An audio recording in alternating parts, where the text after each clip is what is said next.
Welcome to today's edition of Mampara of the Day, and today I've got a wonderful recipient for you.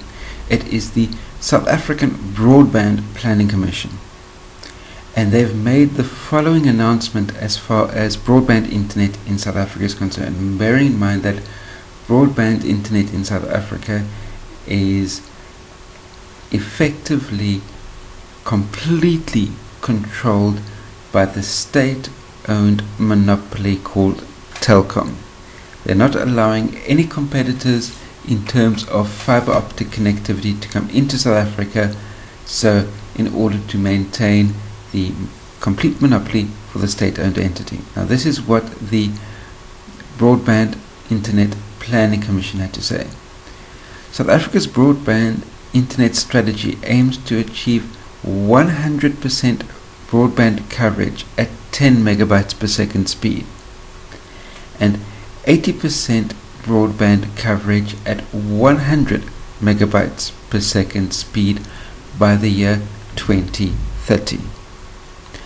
So what's so particularly important about that?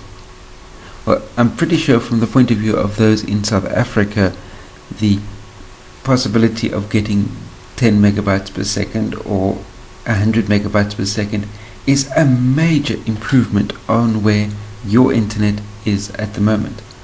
However, bear in mind that when you look at how first world internet is at the moment, that within the first world you have one very important factor to remember. And I'm sitting in Spain at the moment, in a tiny little village down in rural Spain, and where there is no fiber optics in the village where I am at the moment.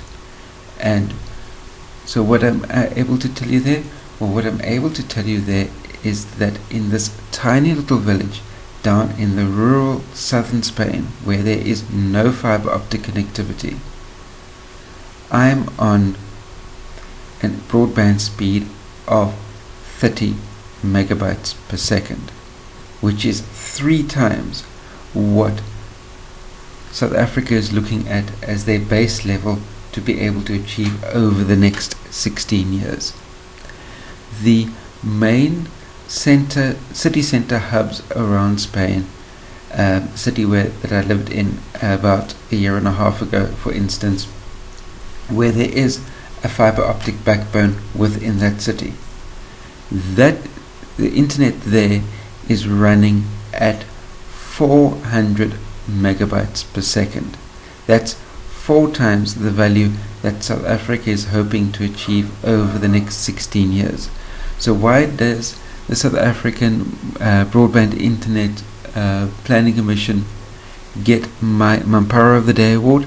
Simply, they are looking at ways to be able to achieve something over the course of the next 14 years that in terms of international standards has already been passed 4 or 5 years ago.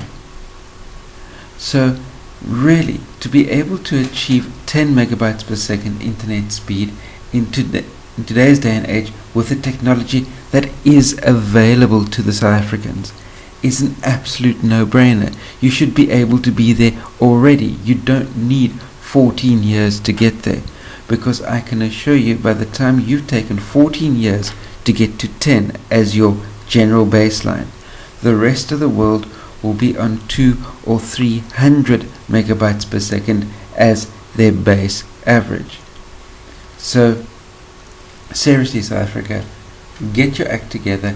The internet connectivity, the technology is available.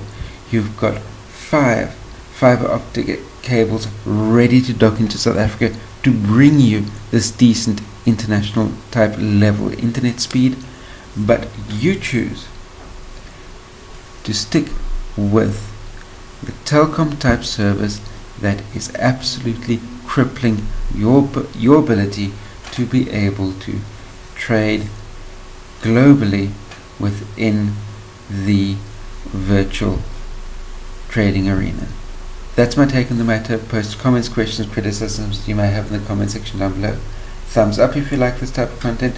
Thumbs up also if you agree that the Internet Planning Commission is a worthy award winner for Mampara of the Day.